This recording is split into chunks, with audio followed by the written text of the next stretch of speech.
Ternyata peristiwa itu bukanlah akhir. Hari-hari berikutnya menjadi rangkaian ketakutan yang berulang. Om Burhan kembali memasuki kamar Farah.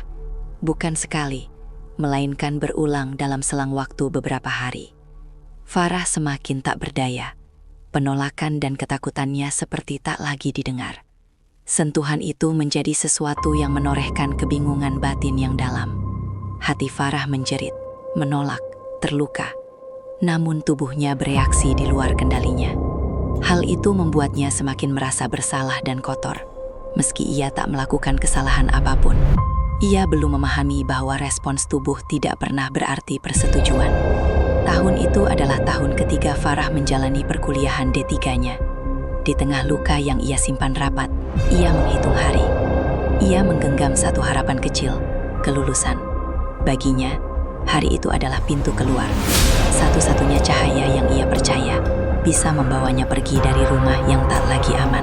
Setiap malam, Farah menangis dalam sunyi. Beban yang ia simpan terlalu berat menjadi seorang pikirannya ia merasa kotor, tak bermakna, dan tak melihat jalan keluar dari luka yang terus berubah. Pada suatu ketika, ia sempat berniat mengakhiri hidupnya. Tangisnya pecah karena kalut, karena lelah menahan sakit yang tak pernah ia pilih. Namun di detik-detik yang menyesakan itu, takdir berkata lain. Upaya itu gagal, dan Farah terjatuh, tersadar kembali pada napas dan tubuhnya. Peristiwa itu menjadi titik balik.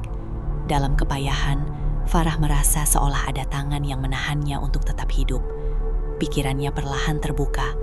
Mungkin ini adalah jalan yang ditunjukkan Allah agar ia bertahan, agar ia mencari pertolongan, dan agar ia percaya bahwa hidupnya masih berharga. Malam itu, Farah berjanji pada dirinya sendiri, ia akan bertahan. Ia belum tahu bagaimana caranya, tetapi ia tahu satu hal, ia masih hidup, dan itu berarti masih ada harapan. Keesokan harinya, suasana kompleks mendadak ramai. Ada urusan yang melibatkan beberapa orang dari lembaga pendamping masyarakat. Farah melihat beberapa ibu mengenakan atribut LSM. Dadanya berdebar, sebuah tanya muncul di benaknya. Mengapa jalan ini terasa datang tepat setelah malam tergelap itu? Apakah ini pertolongan yang Allah kirimkan untuknya? Dengan keberanian yang terkumpul dari sisa-sisa harapan, Farah mendekat dan memperkenalkan diri. Suaranya bergetar saat ia mulai bercerita tentang pelecehan yang ia alami. Ia didengarkan tanpa dihakimi. Tangisnya disambut dengan empati, bukan pertanyaan yang menyudutkan. Sejak hari itu, Farah mendapatkan pendampingan. Namun semuanya ia jalani dalam diam. Tak seorang pun di rumah mengetahui apa yang sedang ia hadapi. Farah belajar menyembunyikan luka sambil perlahan merawat dirinya sendiri. Atas saran pendamping, Farah mulai mengonsumsi obat antidepresan. Hari-hari awal terasa berat, tetapi sedikit demi sedikit ia merasakan perubahan.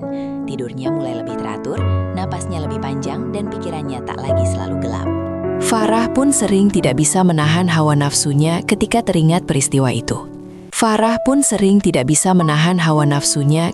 teringat peristiwa itu. Farah selalu jatuh dan jatuh lagi. Bahkan sampai saat ini, trauma itu selalu menghantuinya. Tiba hari di mana yang ia tunggu datang, yaitu hari kelulusannya. Ia mampu menyelesaikan D3-nya tepat waktu dan dengan kerapuhan. Om Burhan tetap tidak mengizinkan Farah untuk pulang dengan alasan istrinya butuh Farah untuk membantu tugas rumah. Namun Farah pun sering tidak bisa menahan hawa nafsunya ketika teringat peristiwa itu.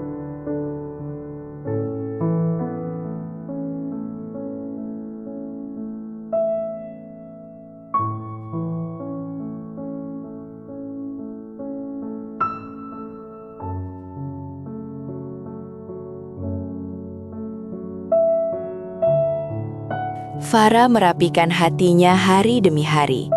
Ia memilih berjalan bersama komunitas yang mendukungnya untuk bertumbuh, belajar berdiri kembali tanpa tergesa.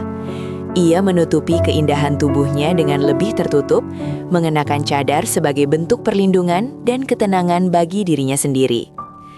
Perlahan, Farah mulai mengurangi ketergantungannya pada obat antidepresan.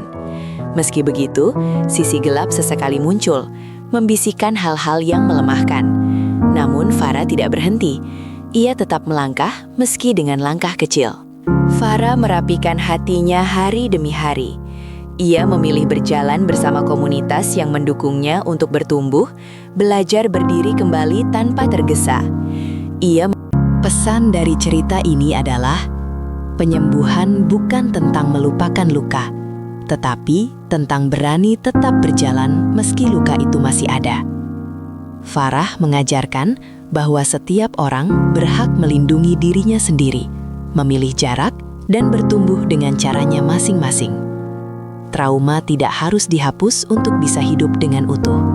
Ia bisa ditenangkan oleh lingkungan yang aman, niat untuk berubah, dan pengalaman baru yang memberi makna.